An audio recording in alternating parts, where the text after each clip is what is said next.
Wild West Hygiene Horrors? How bad was it? The Wild West, where romanticized cowboys roam the prairies and thrilling adventures fill our screens, often makes us dream of a time of freedom and abandon. However, behind that glamorous facade lies a harsh and chilling reality of daily life, especially when it comes to hygiene. Imagine a world without running water, without toilet paper, and even without a proper waste disposal system. Cleanliness back then was a never-ending battle against dirt, germs, and disease. Today, we're going to uncover the dirty secrets of daily life in the Wild West, things that might make you shudder and be incredibly grateful for our lives today. Are you ready to explore these horrifying details? Let us know by commenting yes or no. Filthy streets, breeding grounds for disease. Let's start with something everyone encountered daily, an unavoidable part of Wild West life: the streets. But unlike the clean paved or asphalt roads of today, Wild West streets were not just pathways, they were real hazards, a vivid picture of unsanitary conditions and a source of disease. Imagine the scene: dry, dusty dirt roads in summer, turning into impassable muddy swamps in the rainy season. But the worst part wasn't the dust or mud, it was what they contained. Streets were constantly full of horse manure. Because horses were the main mode of transport, thousands of them moved through towns and villages every day, and their droppings were left to rot right on the road surface. The pungent stench rose, mixing with the dust, creating a thick layer of filth so deep it could swallow your boots. Even more frightening, there was no organized waste collection system. People had nowhere to dispose of household garbage, so they often dumped trash directly onto the streets, where it mixed with mud, animal and human urine, and even blood from frequent saloon brawls. It's horrifying to think you might encounter blood and sometimes even dead bodies lying on the streets, turning them into temporary graveyards, a scene we only see in horror movies today. The stench was unbearable due to human and animal waste mixing and decomposing in the scorching sun, or dampness of the West. One traveler once described the smell in Deadwood, a famous town, as a smell of hell, a phrase strong enough to convey its horror. This dirty state was not just unpleasant, it was a major cause of deadly disease outbreaks like cholera and typhoid. These diseases spread rapidly in the polluted environment, claiming thousands of lives. Although there were some attempts to enact hygiene laws, enforcement was very weak and largely ineffective. This meant Wild West streets were always a potential breeding ground for disease, a clear testament to the severe lack of infrastructure and public hygiene awareness of the time. Every step on those roads was a gamble with health and life. Beds full of lice and bedbugs, nighttime nightmares. After a long, exhausting day on those dirty streets, did you think you'd rest on a clean, soft bed? Think again, because sleep in the Wild West was often a nightmare full of lice and bedbugs. Beds here weren't the luxurious spring mattresses or memory foam of today. They were usually just simple wooden frames with straw, hay, or feather-filled mattresses. While seemingly natural and rustic, these organic materials were the perfect hiding place for thousands of blood-sucking insects, from bedbugs, lice, to fleas. They lurked deep inside the mattress, waiting for night to crawl out and attack. What was more horrifying was that bedding was rarely washed. Without modern washing machines or detergents, laundry was an incredibly difficult and time-consuming task, as we'll find out later. So, bedding sometimes went weeks or even months without being washed, making infestations worse. The smell of sweat, dirt, and dried insect blood mixed into the fabric, creating an ideal environment for bacteria and mold to thrive. In inns, taverns, and saloons where travelers and cowboys stopped, beds were often shared by multiple people over a single night, or several consecutive nights. Each person could bring new parasites from other places, turning each bed into a center of infestation for insects and pathogens. Imagine the constant itching, unable to sleep peacefully due to continuous bites all over your body, and the perpetual anxiety knowing you're lying amidst thousands of tiny creatures trying to suck your blood. To cope with this, some people try to smoke out insects by burning sulfur or herbs, hoping the smoke would drive them away or kill them. Others used strong lye soap for cleaning, but these measures were rarely successful and only offered temporary relief. In cases of severe infestation, the only solution was to burn the entire mattress and replace it with a new one. However, this was very expensive, and not everyone could afford it, especially the poor or nomadic. Thus, many had to accept living with these terrifying insects, turning every night into an endless battle with blood-sucking pests, a terrifying obsession for health and spirit. Outhouses, inconvenience, and danger. Now let's talk about an equally smelly and challenging aspect of Wild West life. The toilet. Forget modern conveniences like flush toilets or clean, fragrant restrooms. In the Wild West, people relied entirely on outhouses.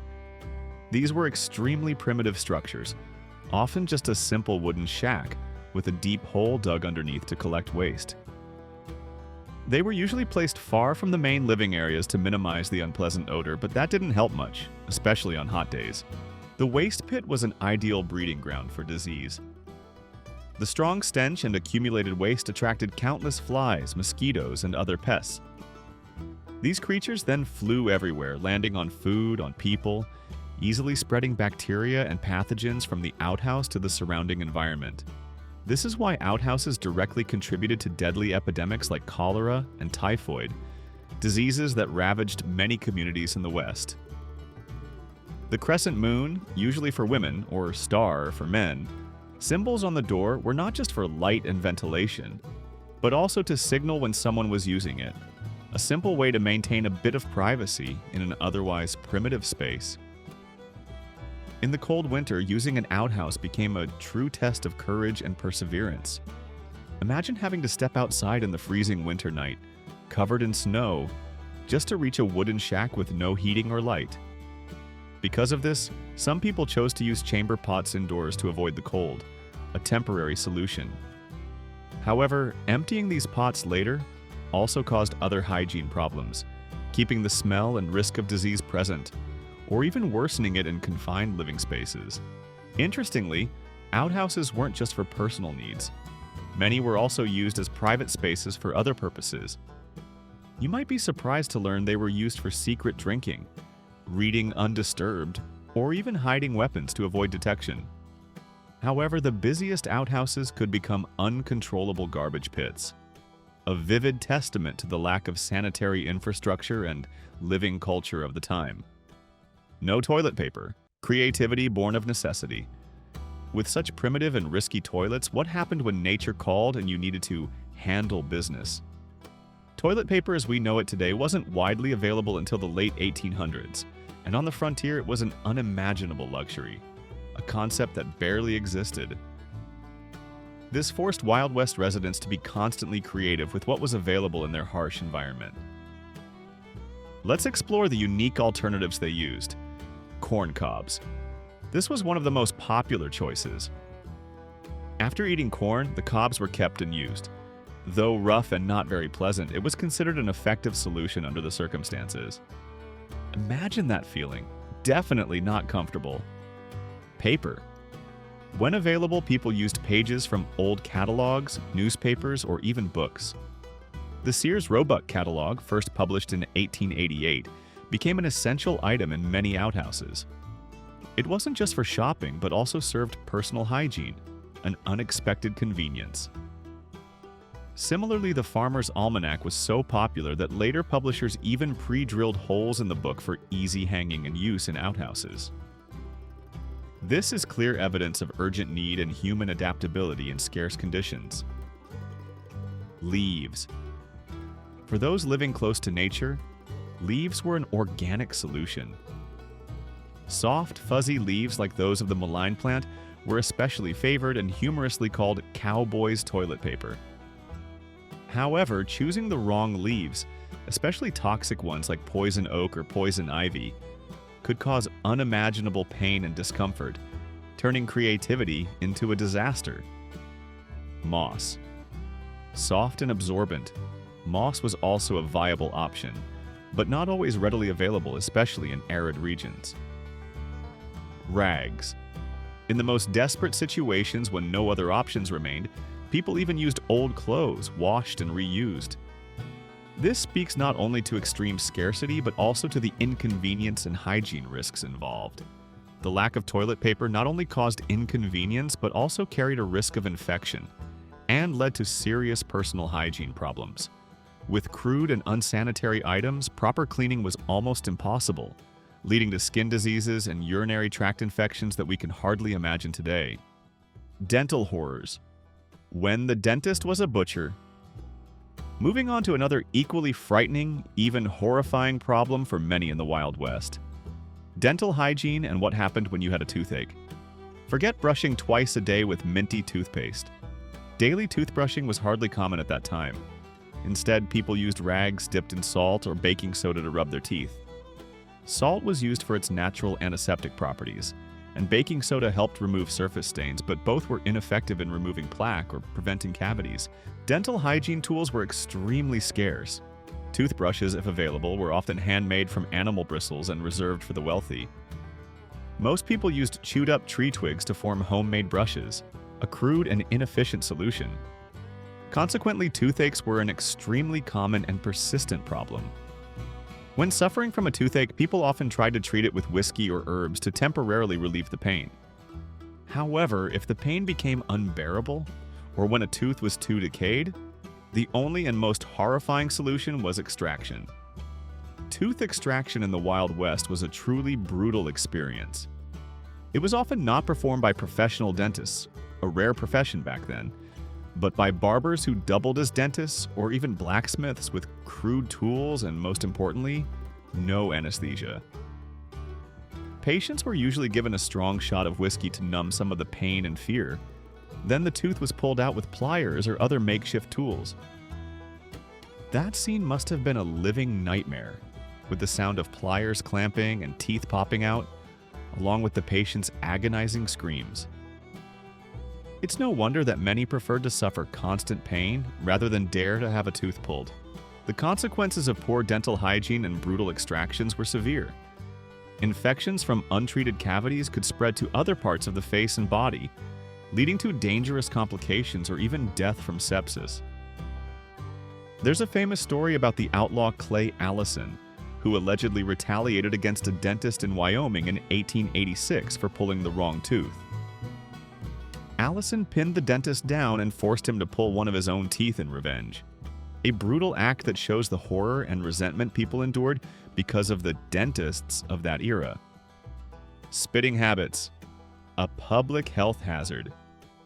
One of the most common yet disgusting habits in the Wild West, and also a serious public health problem, was spitting. It was a familiar sight everywhere. Men, especially those chewing tobacco, would spit freely on saloon floors, on the streets, and even in public buildings like banks, post offices, or courthouses. There was no concept of personal hygiene or keeping shared spaces clean. Imagine the scene. Saloon floors were often covered in sawdust to absorb spilled liquids, but when the saliva of tobacco chewers or simply coughs and spit mixed with the dust and sawdust on the floor, it formed a sticky, germ-laden mess. This was an ideal environment for spreading serious infectious diseases like tuberculosis. TB, a silent killer, claimed countless lives in the Wild West, and widespread spitting was one of the main reasons it spread so rapidly. It wasn't until the 1890s, when awareness of hygiene and disease began to increase, that cities across the West, including famous towns like Dodge City and Tombstone, began to implement fines for those caught spitting in public. In 1896, San Francisco, a larger and more civilized city, even issued a strict ordinance imposing fines from 25 cents to $5 for this act. This was a significant amount of money at the time, showing the authorities' determination to control this disgusting habit. Famous lawmen like Wyatt Earp were often tasked with enforcing these anti-spitting laws. This shows how serious the problem had become when even legendary marshals had to bother with fining spitters. To somewhat curb this situation, brass spittoons designed to collect saliva became common in saloons and public buildings. However, the problem was that they were often dirty and rarely emptied or cleaned. Instead of being a solution, these spittoons became part of the problem, a breeding ground for bacteria and a source of foul odors, contributing to turning the environment into a large epidemic hotbed. The distinctive cowboy scent, a result of harsh life. Have you ever wondered what a real cowboy smelled like? Forget the romanticized image of rugged, dusty, yet charming cowboys in movies. The reality was much harsher. After days, sometimes weeks, or even months on the trail, a cowboy's scent was far from pleasant. It was a distinctive cowboy scent that was unmistakable. It was a terrible combination of many factors. First, there was sweat and dirt. Cowboys worked under the scorching sun, herding cattle and constantly moving, causing their bodies to produce a large amount of sweat.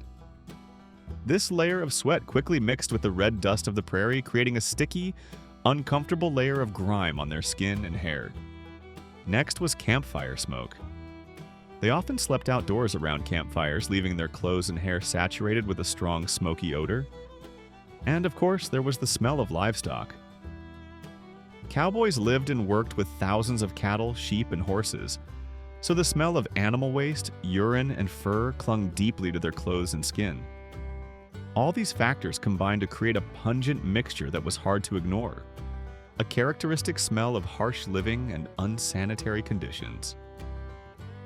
Their opportunities for bathing were very limited during cattle drives, which often lasted for months from one state to another.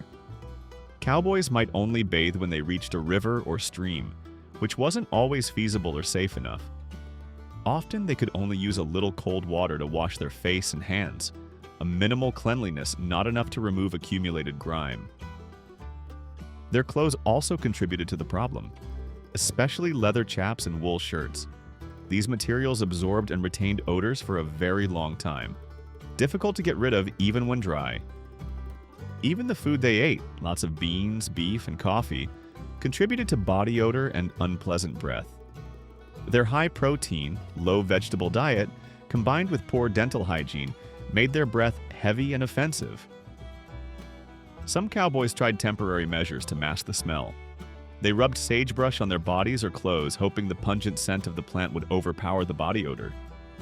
However, this was only a temporary solution, unable to eliminate the distinctive cowboy scent that had deeply permeated every fiber of their clothing and every pore of their skin. This scent was not just a personal issue, but a clear indicator of the harsh and unsanitary living conditions in the Wild West. Contaminated water sources. The silent killer. In the Wild West, water was precious as gold, but often came with hidden dangers. Contamination. While today we have clean tap water, for pioneers, finding water was a constant struggle, and ensuring safe drinking water was an even greater challenge. Streams, rivers, and wells, though seemingly clear and pure on the surface, were frequently polluted by various factors, making the water unsafe to drink. One of the main sources of pollution was animal waste. Large cattle drives over long distances significantly contributed to water pollution. Thousands of livestock passing through rivers and streams left behind feces and urine, turning seemingly pristine water sources into breeding grounds for dangerous infectious diseases like dysentery and cholera. Dysentery caused severe dehydration and weakness, while cholera could kill a person in just a few hours. In mining towns, water contamination was much worse. Toxic chemicals like mercury and arsenic, widely used in gold and other mineral extraction processes, frequently leaked into nearby rivers and streams. This led to severe water poisoning for those who used these water sources. Mercury poisoning could cause permanent nerve damage, while arsenic is a potent poison that can lead to multi-organ failure and death. The consequences of drinking contaminated water were catastrophic. Entire communities were sometimes wiped out by disease outbreaks stemming from polluted water sources. A water source that seemed to be life itself became a silent killer, claiming hundreds, even thousands of lives unexpectedly. In stark contrast to today, when water treatment in the wilderness is mandatory. Modern methods include boiling water for at least 1 minute or 2 minutes at altitudes above 6,500 feet to ensure bacteria and viruses are killed. Filtering through devices with a filter size down to 1 micron to remove microorganisms, or chemical treatment with purification tablets. But in the Wild West, such knowledge and technology were almost non-existent. making every sip of water a gamble with fate. Bathing habits, a rare luxury. If you think bathing today is a given, know that in the Wild West it was a rare and incredibly laborious task. Forget convenient bathrooms with constantly flowing hot showers. Bathing here was a complex ritual that consumed a lot of energy. First was the task of collecting enough water. Water had to be carried from rivers, streams, or wells back to the home, often a long and difficult journey. Then, the water had to be heated over a fire in large cast iron pots. This entire process was an incredibly time-consuming and labor-intensive endeavor, requiring many hours of manual labor just to prepare for a single bath. Because of these difficulties, it was not uncommon for a person to not take a full bath for weeks or even months. Instead, they relied on quick face and hand washes to maintain minimal cleanliness, a temporary hygiene insufficient to remove accumulated dirt, sweat, and body odor. When families did get a chance to bathe, they often used a small metal tub placed in the middle of the house. What's more horrifying is that the same amount of water could be used by multiple family members, one after another. The father bathed first, then the mother, then the children, with the water getting progressively dirtier after each person. The bath water was often heated to a very hot temperature. The purpose was to avoid germs they knew about, though their knowledge of bacteria was very limited. They also used homemade lye soap, made from animal fat and lye, which was very harsh on the skin, causing dryness and even irritation. It wasn't until the late 1800s, as larger towns began to develop, that public bathhouses became common. Here, people could take a hot bath for a small fee. However, these facilities were still very rare and not accessible to everyone. Wild hair care, the battle against lice. If bathing was difficult, then hair care in the Wild West was an equally challenging task, often turning into a constant battle against head lice. Forget fragrant shampoos and modern hairbrushes. Wild West residents had to rely on crude tools. They used combs made from animal bones or wood to detangle their hair, but more importantly, the primary purpose of these combs was to remove lice, a constant nuisance in dusty and unsanitary conditions. Shampooing was a luxury. Especially in water-scarce areas, hair washing was a rare event. People often waited weeks or even months between washes. Imagine greasy hair, full of dirt, sweat, and perhaps even soil, along with accumulated unpleasant odors. When they did have the opportunity to wash their hair, they used homemade soap from animal fat and lye. This type of soap was very harsh on both the scalp and hair, making hair dry, brittle, and the scalp irritated. To combat dry hair, some tried using whiskey or natural oils like castor oil or bear grease to condition their hair, but the effectiveness was low and the scent was not very pleasant. For women, keeping long hair clean was an even greater challenge. They often chose to braid their hair tightly to minimize dust accumulation and reduce the need for frequent washing. Some also used lavender water or herbs to add shine and mask odors, a small effort to feel cleaner in harsh conditions. Shampoo as we know it today was not invented until nearly 1900. Before that, people experimented with all sorts of homemade methods to clean their hair and treat lice. They tried using eggs, vinegar, even boiled potatoes or lard to wash their hair. Methods that sound strange, but were all they had. When these homemade remedies failed, the final and most disgusting solution was to use a special comb to pick out lice one by one, a time-consuming, patient, and frequent task to control these annoying insects. Laundry day, laborious torture. If bathing was difficult, then laundry was many times harder. Truly a laborious torture for Wild West residents. It wasn't about pressing a washing machine button like today. The entire process, from start to finish, had to be done entirely by hand, and often took an entire day to complete. The first and most difficult step was getting water. Water was often hard to find and had to be carried from wells, rivers, or streams back to the house. The water was often cloudy or mixed with debris and mud, making washing even harder. In water-scarce areas, laundry might even only happen once a month, leaving clothes to accumulate dirt, sweat, and unpleasant odors for a very long time. Once the water was gathered, it would be boiled in a large cast iron pot over a fire. Then, homemade soap was added. This soap, made from animal fat and lye, was very strong and caustic. Clothes were dipped into the hot soapy water, then vigorously scrubbed on a washboard. This was an extremely arduous task, requiring strength and patience, often causing hands to crack and even bleed.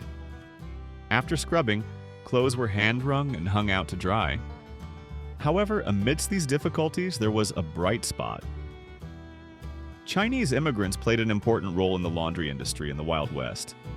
They opened small laundries to serve miners, cowboys, and other laborers. These laundries offered a valuable convenience in the harsh life, a place where those who didn't have the time or strength could pay to have clean clothes.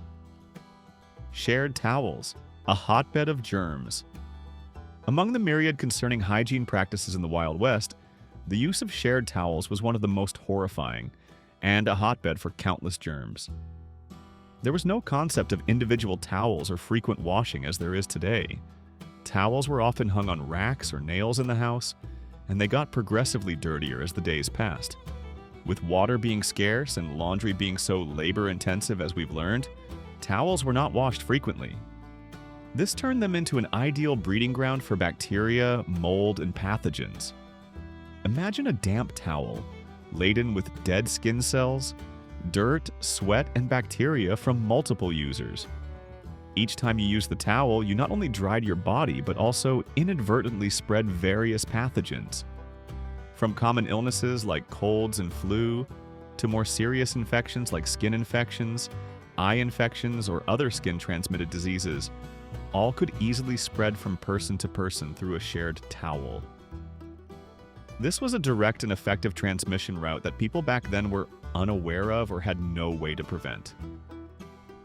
Arizona historian Marshall Trimble vividly described this habit, not just about towels, but about the general lack of hygiene in bars and public places.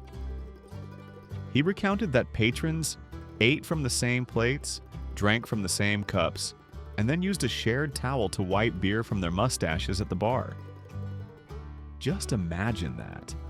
A damp towel sticky with beer, saliva, and bacteria from dozens of people, used to wipe mouths and mustaches, then hung up again for the next person to use.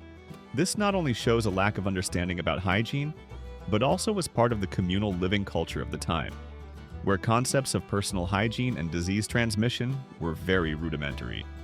Sawdust in saloons, convenience with filth. When you stepped into a Wild West saloon, one of the first things you'd notice was that the floor was often covered in sawdust. At first glance, this might seem like a convenient solution, but in reality, it was a classic example of convenience coupled with filth and a massive breeding ground for pathogens. The original purpose of the sawdust was to absorb spilled liquids.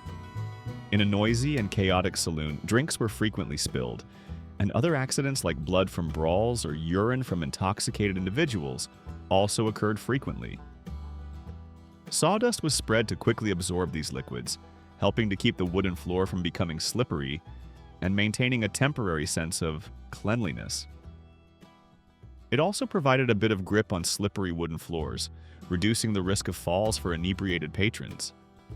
However, the biggest problem was that the sawdust was not changed frequently. Day after day, week after week, the same layer of sawdust would accumulate everything: spilled drinks, saliva from men's spitting habits, cigarette butts, street dirt, blood from brawls, and even rodent waste. Instead of being regularly cleaned and replaced, new sawdust was simply added on top of the old layer, creating a thick, messy accumulation. This turned the saloon floor into an ideal breeding ground for pathogens. Bacteria and viruses thrived in this damp, dark environment filled with organic matter. Every step on that sawdust layer stirred up dirt and pathogens into the air, putting anyone who inhaled it at risk of falling ill. Imagine an enclosed space with a strong smell of alcohol, thick tobacco smoke, the sweat of dozens of people, and a layer of sawdust soaked with all sorts of waste. This is precisely why saloons, despite being centers of social interaction and entertainment, were ideal places for diseases to spread rapidly in the Wild West. Intimate hygiene issues, special challenges for women. Maintaining personal hygiene in the Wild West was a major challenge for everyone, but especially for women, it became even more complex and difficult. From 1837 to 1901, the period when the West was developing, women faced a big problem: multiple layers of complex dresses. These dresses, though beautiful and fashionable by the standards of the time, made going to the toilet incredibly inconvenient and time-consuming. To solve this problem, women had to resort to a creative solution. They often wore special underwear without a crotch. This design allowed them to easily relieve themselves by squatting, without having to remove too many complex layers of clothing. However, this solution also came with its own hygiene issues. But the most horrifying aspect was menstrual hygiene. Before sanitary pads were invented in 1888 and tampons in 1931, women in the Wild West had no specialized sanitary products. They were forced to use available natural materials like grass, cotton, rabbit fur, rags, or sheep's wool for absorption during menstruation. Imagine the inconvenience, unpleasant odors, and constant risk of infection when using these crude materials.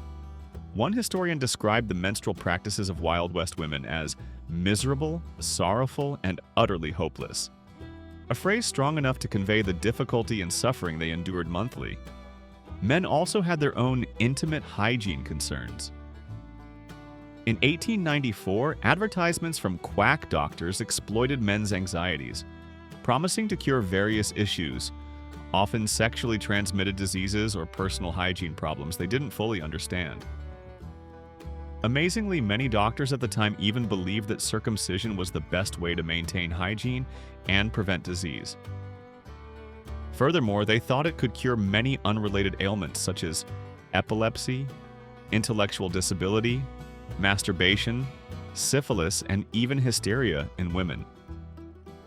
This is a clear testament to the lack of medical knowledge and widespread misconceptions of the time, turning personal hygiene issues into unwarranted obsessions and medical exploitation. Intimate hygiene in the Wild West was truly a horrific and complex challenge for both men and women. Dust, the ever-present adversary. Finally, we cannot fail to mention the biggest enemy of cleanliness in the Wild West, something people faced everywhere, all the time: dust. The Wild West was an extremely dusty place. The arid environment, coupled with strong winds constantly blowing across prairies and towns, meant that dust was an integral part of daily life. It didn't just cling to clothes or skin, it infiltrated every corner of homes, seeped into food, and even into everyone's lungs. Imagine a sunny, windy day, red dust from the dry earth blowing everywhere, covering everything in sight. It clung to your clothes, making them heavy and itchy. It clung to your skin, forming an unpleasant film no matter how many times you washed your face. And even when you went indoors, dust still found its way through cracks in doors and windows, covering furniture and floors. This made keeping clean almost impossible no matter how hard you tried. Breathing dust day after day was not just annoying, but also led to serious respiratory problems. At that time, this condition was known as dust lung disease, a chronic condition causing shortness of breath and persistent coughing due to tiny dust particles accumulating in the lungs. Miners, cowboys, and anyone living in dusty environments were at high risk of contracting this disease, severely affecting their health and lifespan. To reduce dust on dirt floors indoors, Wild West mothers tried a homemade remedy. They often poured greasy dishwater onto the floor, hoping the grease would trap the dust and make the floor less dusty. However, this solution created a new problem. The greasy layer on the floor attracted more insects like flies, ants, and other pests. This created a never-ending, unpleasant, vicious cycle. Trying to keep one thing clean only made another dirtier. Lucille Mulhall ropes the crowd at 101 Ranch. 1900, America's first cowgirl in her element. Between 1884 to 1887, 3 women and a soldier ride at Fort Verde, showing frontier life wasn't just a man's world. Around 1916, 4 cowgirls strike a pose by a stagecoach.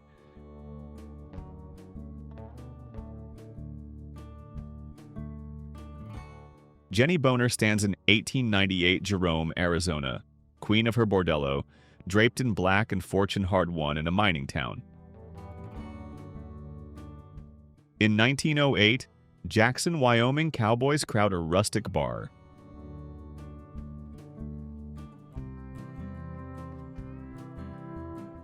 The Hatfield family, armed and serious in 1897 West Virginia.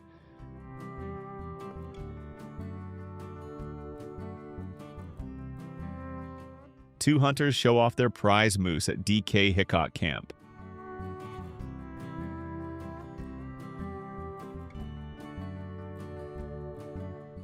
Billy the Kid sits calmly playing cards, his pistol close by.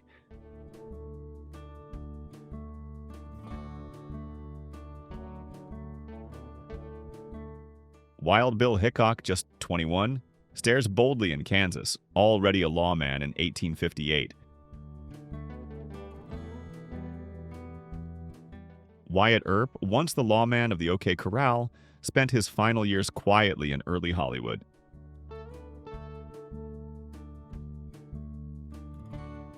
Olive Oatman's tattooed face tells a haunting tale of captivity and survival in the West.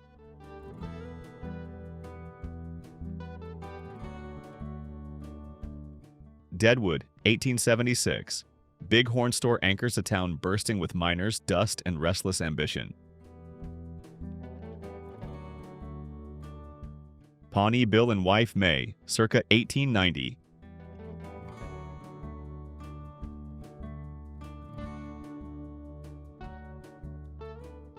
Cowboys kick back in a Dallas saloon, 1902. Lamplight, whiskey, and tall tales filled the smoky air. In 1894 Alaska, trappers pose in furs.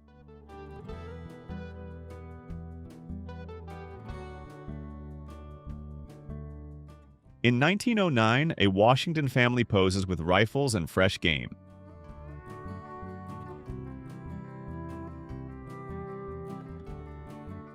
Three Texas women in 1899 Sunday Best.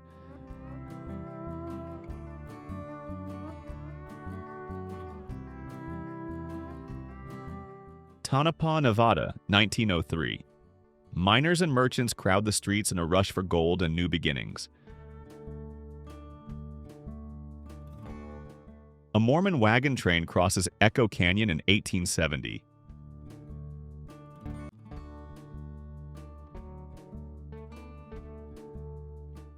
General Custer with native scouts during the Yellowstone expedition.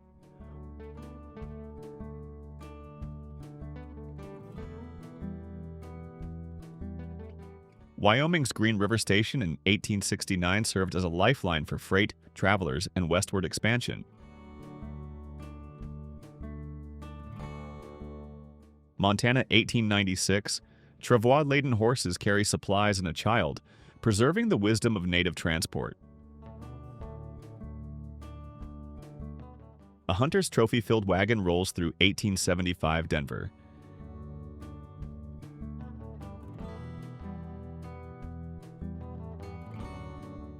Telluride, 1880. Wagons roll through a sleepy town on the brink of a gold-fueled transformation. In 1907, Arizona, a man draws water from a dry well.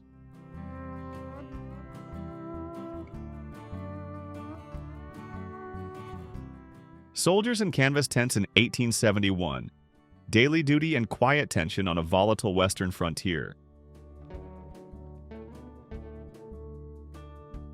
Crowds gather at Tonopah's train station in 1907.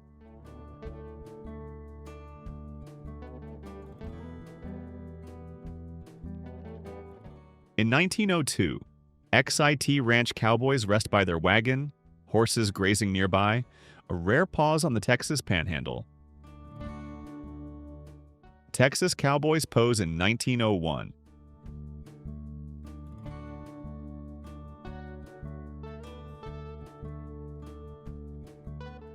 A humble mission church in 1873 Zuni Pueblo.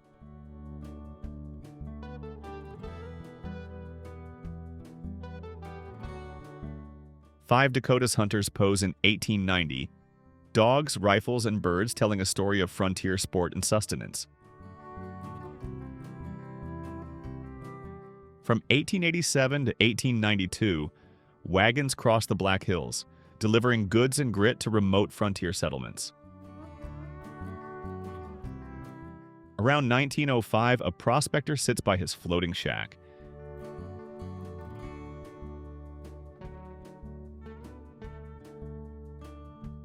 In 1886, young Charles Meeks stands with horse and rifle.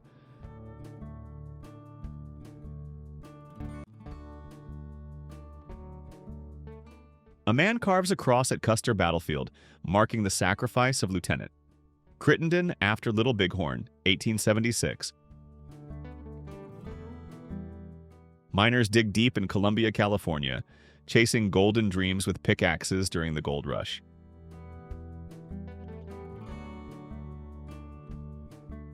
In 1898, Virginia City, Dead-Eye Dick and friends pose proudly.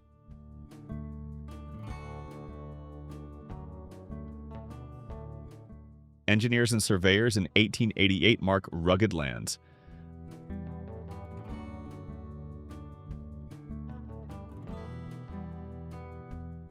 A Nebraska family stands before their sod home. Butcher's 1880s lens revealing raw pioneer life. In 1888, a man rides home with antelope, his hall proof of survival and skill in the wild frontier. Ox Ranch cowboys gather for dinner, 1886.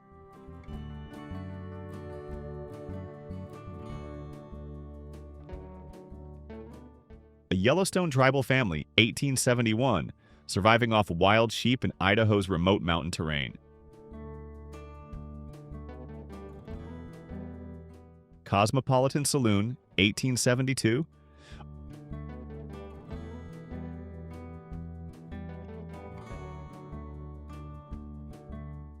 Dominic O'Malley, the cowboy poet, immortalized the West with words as sharp as spurs.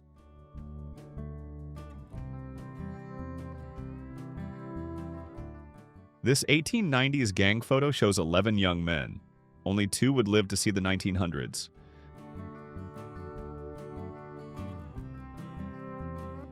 A native soldier at Fort Custer in 1885 stands proud.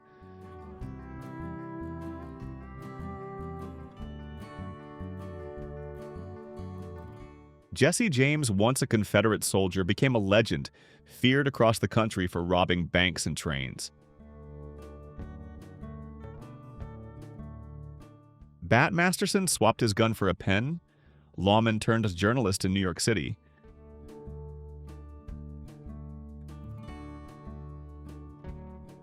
Johnny Ringo, leader of the Cochise County Cowboys, lived and died by the gun in the lawless West.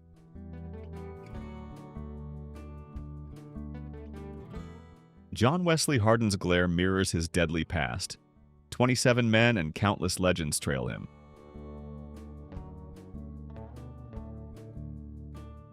Cowboys rope a gray wolf on the open prairie in 1887.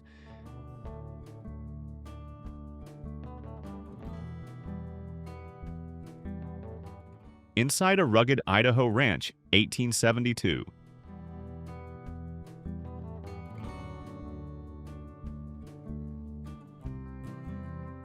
Rose Dunn, just a teenager, ran through gunfire to deliver a weapon, earning her place in outlaw legend. A black Union soldier rests outside a slave auction house in 1864 Atlanta.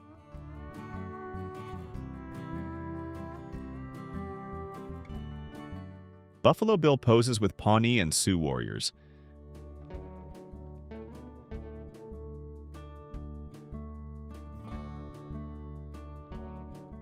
The Hatfields stand armed in 1897.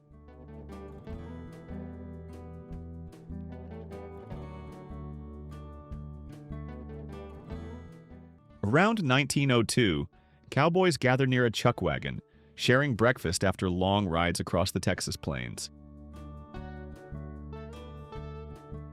In 1873 Utah, a native scout watches from a timber tower, his eyes over the wilderness.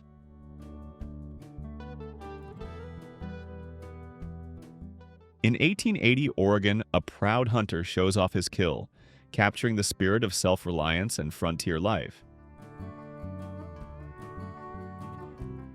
Military Plaza, San Antonio, 1887.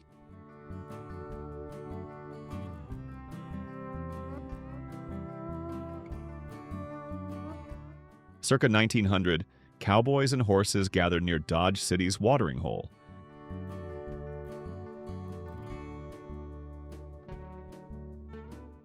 Glacier National Park, 1912 to 1915.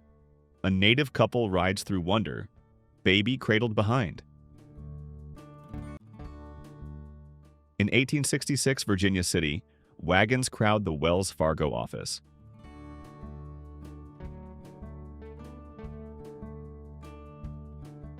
Montana, 1908. Otsina warriors on horseback, still and solemn before coming battle.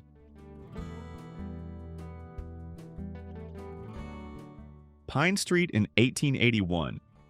Abilene teams with wagons and saloons.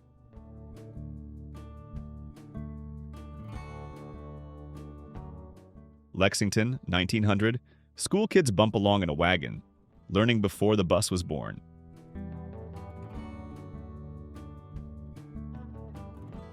In 1890, North Carolina, horses are swapped mid-patrol.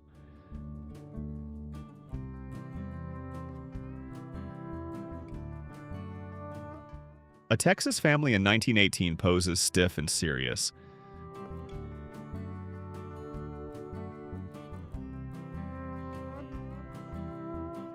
Circa 1897, miner George Carmack poses with pride.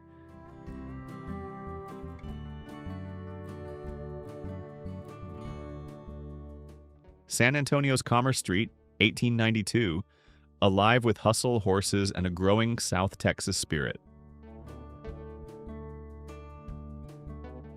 From 1895 to 1896, students and teachers pose in a camp school.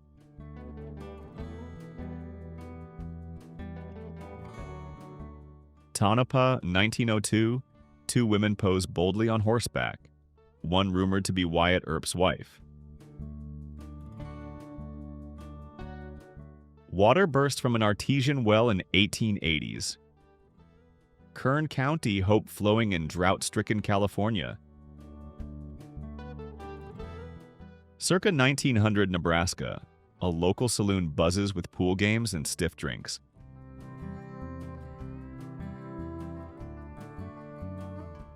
In 1888 near Sturgis, a lone cowboy on horseback captures the spirit of solitary frontier life. Between 1885 to 1890, ox-drawn wagons carry immigrant families across Texas, chasing hope through the San Angelo dust. In 1873 Sheridan, hunters live in makeshift homes.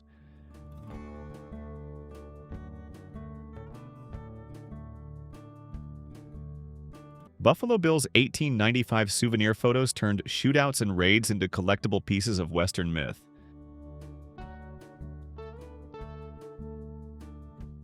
Cowboys brand cattle in the early 1900s.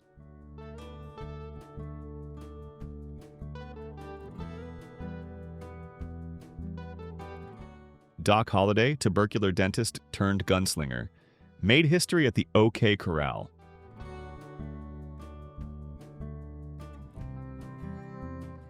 A 1890s Colorado store sold boots and stories to every drifter passing through.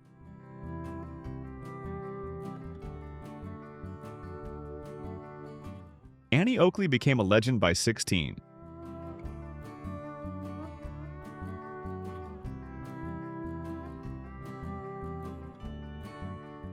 Four frontier women posed proudly in 1885.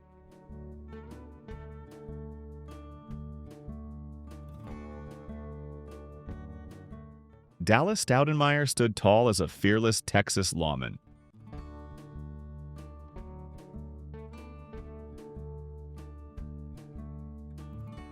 Kansas taxidermists display bison heads circa 1900.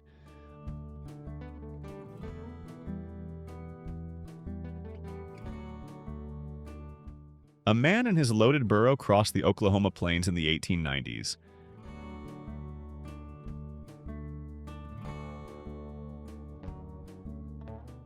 Men rest by a wagon in 1900 Texas.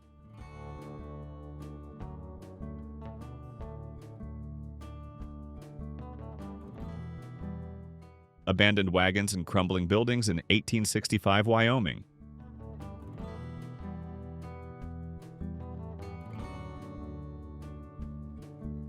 First Street, Luling, Texas, 1907. Bustling wagons and townsfolk fill a thriving frontier town. A man dances at gunpoint in a rough 1880s bar.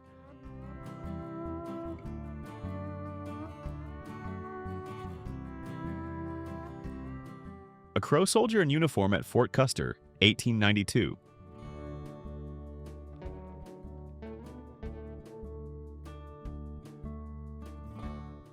Mounted black cowboys in Bonham, Texas, stand proud, defying odds with strength, dignity, and quiet defiance. Dodge City, 1872, arms its visitors.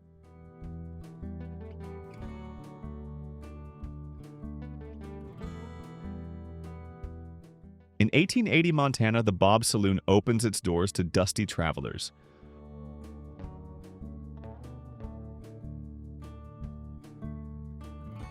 Four men stroll Eureka's dusty streets in 1900.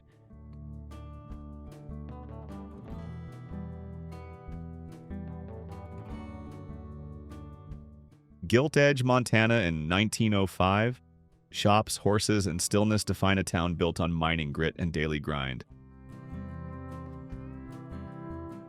Around 1890, four men and a bartender pose inside a saloon.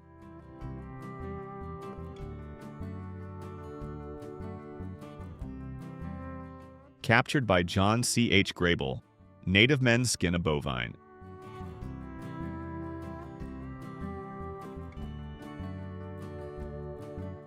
In 1913, Mississippi cotton mill kids labor long hours.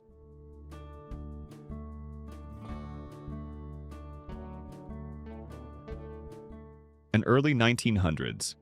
Renton restaurant stands sturdy, wooden beams and plain design echo the heart of small-town America.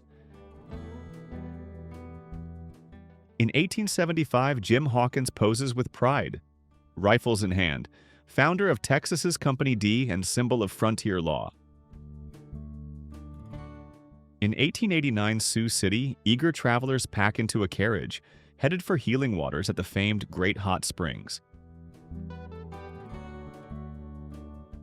In 1887, Arizona, tents at Peck's Lake Camp show the rugged setup of hunters deep in wild country.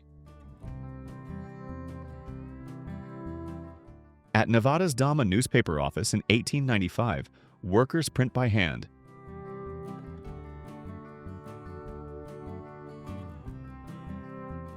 This 1900 photo of Morenci's copper mine shows industry carved from dust where heat and metal shaped a desert empire. In 1890, Santa Fe, dusty streets lined with shops and saloons buzz with life in the heart of the southwestern frontier.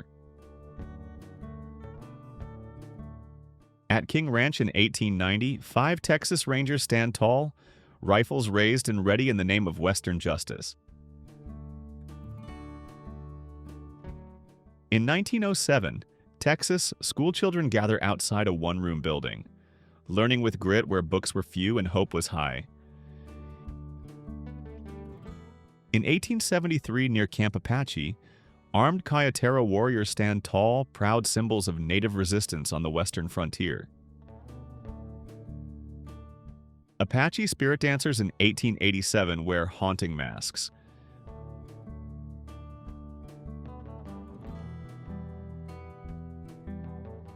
In 1889 South Dakota, 3 men and their dog brave icy water chasing gold dreams in frozen streams. Courtney's Tent Store in 1899 Alaska aids Klondike prospectors on their icy journey.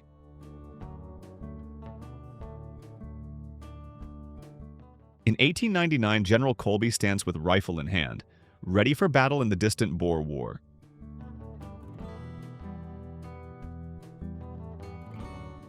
Cowboys and Native Americans pose together in 1871, capturing a rare peaceful moment.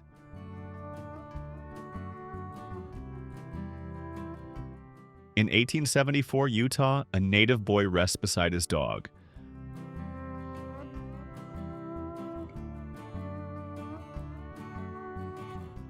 Gold miners in 1898, Alaska pose in snow, chasing fortune in the Klondike.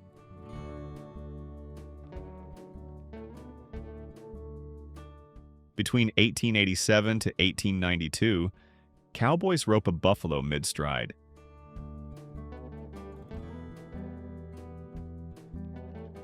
A busy 1800s grocery store sells meats and liquor, alive with daily trade.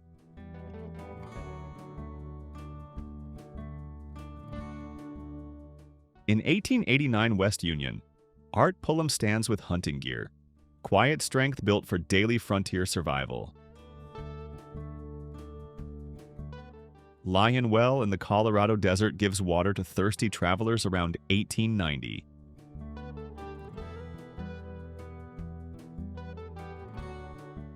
Between 1880 to 1910, a four-horse wagon rolls through Dodge.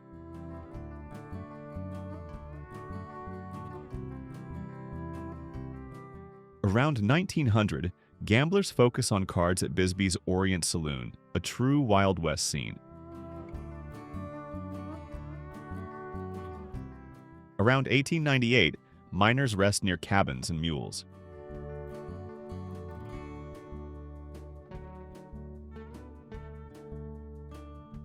Circa 1900, miners relax at Yellow Aster Saloon, escaping dust and toil underground.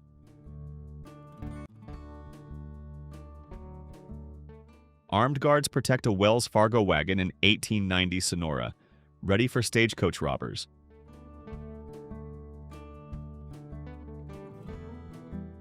Native American officers in 1880 pose with rifles enforcing law in tribal lands.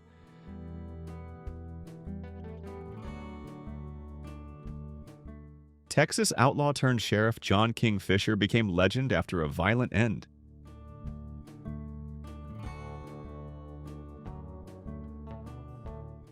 Around 1900, 20 mule teams haul freight through Death Valley, powering the remote frontier.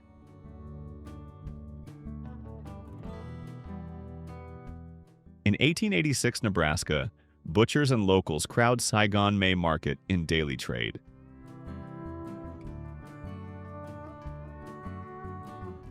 Around 1900, two Nome miners weigh gold in a cabin, chasing Klondike fortune.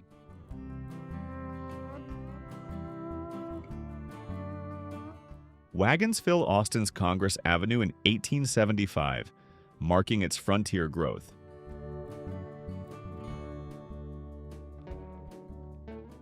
A modest 1888 Dakota ranch house stands as a symbol of settler resilience.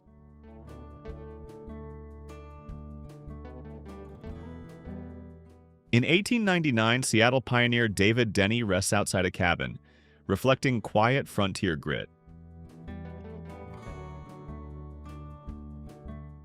Wagons crossed the Colorado River in 1903, guided by rope and grit.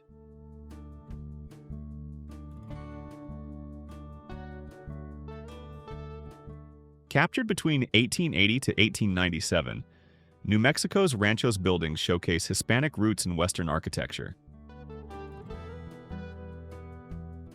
Between 1900 to 1905, miners load a wagon in Goldfield, capturing the hustle of the gold frontier. Santa Fe's San Francisco Street bustles in 1890 with adobe shops and wagons.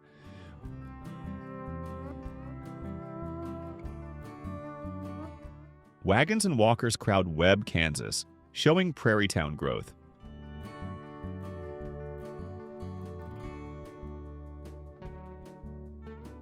Between 1887 to 1892, Native leaders meet U.S. officials, capturing tense negotiations as expansion swept across tribal lands. Around 1900, Harry Payton plays fiddle by the fire.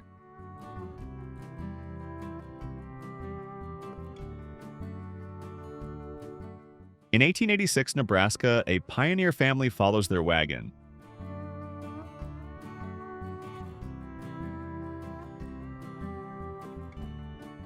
In 1907, Adele von Ohl-Parker dazzles the Wild West crowd. Her horse-riding mastery lit up Buffalo Bill's big show. Circa 1895 in Creede, Colorado, a packed platform shows how railroads brought life and connection to remote western towns. Wilton, North Carolina in 1890 shows quiet streets and scattered wooden buildings.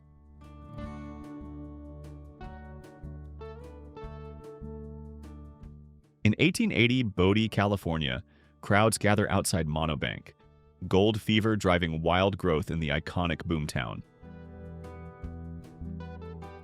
Between 1880 to 1890, native camps with tents and meat racks reflect frontier food preservation traditions. Before 1900 in Colorado, a miner rests beside family, power lines hinting at progress near the depths of a major mine. Native chiefs on horseback in 1905 show strength, culture, and quiet resistance.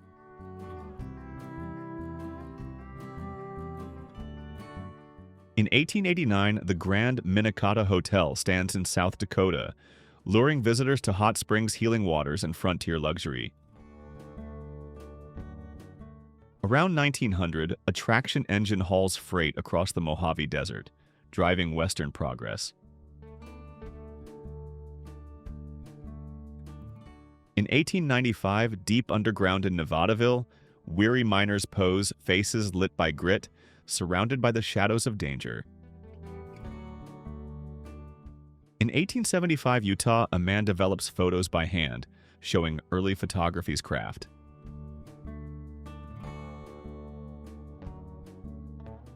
On May 14, 1862, freed Black Americans gather in Virginia.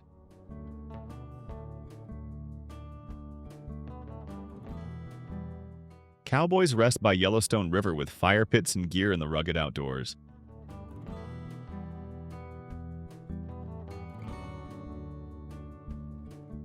In 1887, Cotulla, Texas Rangers pose with pride, embodying frontier lawmen whose stories became dime novel legends. Founded in 1882, Kingston thrived after silver's discovery, once home to legends like Twain and Cassidy. Around 1903, women shoot pool with bold smiles, defying social norms and claiming space in a man's saloon world. Tents line Pine Ridge in 1891, showing Army presence after the Wounded Knee tragedy.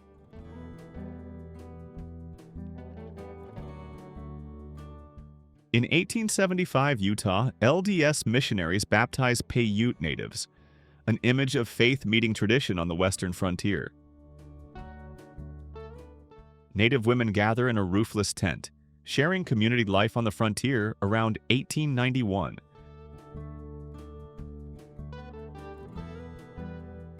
In 1908 Kansas, a boy grips a rifle as his family rides a wagon.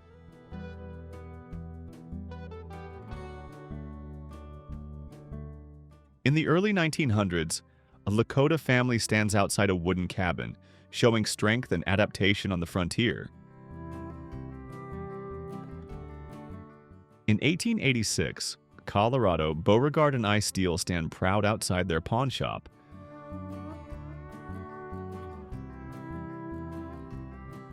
Ore wagons roll through Silver King, Arizona during the mining boom of the 1880s.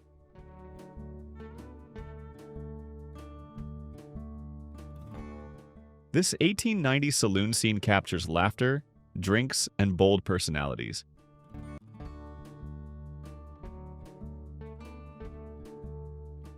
San Francisco residents watch as fire destroys homes after the 1906 earthquake.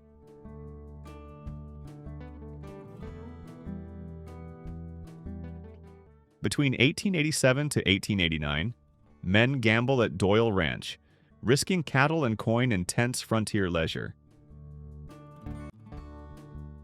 The Cosmopolitan Saloon in 1905. Telluride buzzes with risk and whiskey.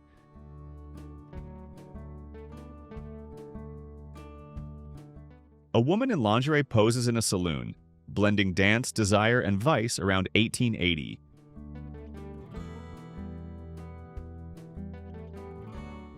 Between 1880 to 1910, cowboys rest beside wagons, living the rugged rhythm of Western trails. Two overland coaches cross a bridge in 1889, riders waving in frontier joy.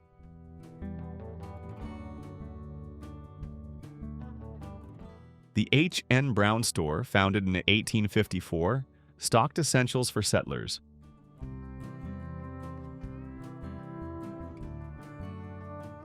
Women kneel for forgiveness, reflecting strict gender roles of the Wild West around 1900.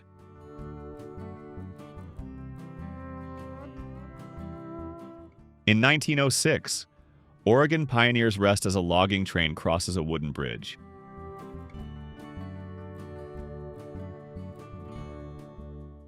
The Eagles' Desperado cover mimics outlaw lore with the band tied and posed.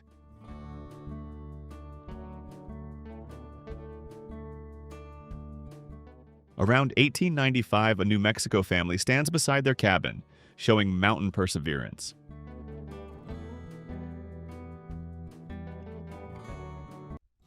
Thanks for watching.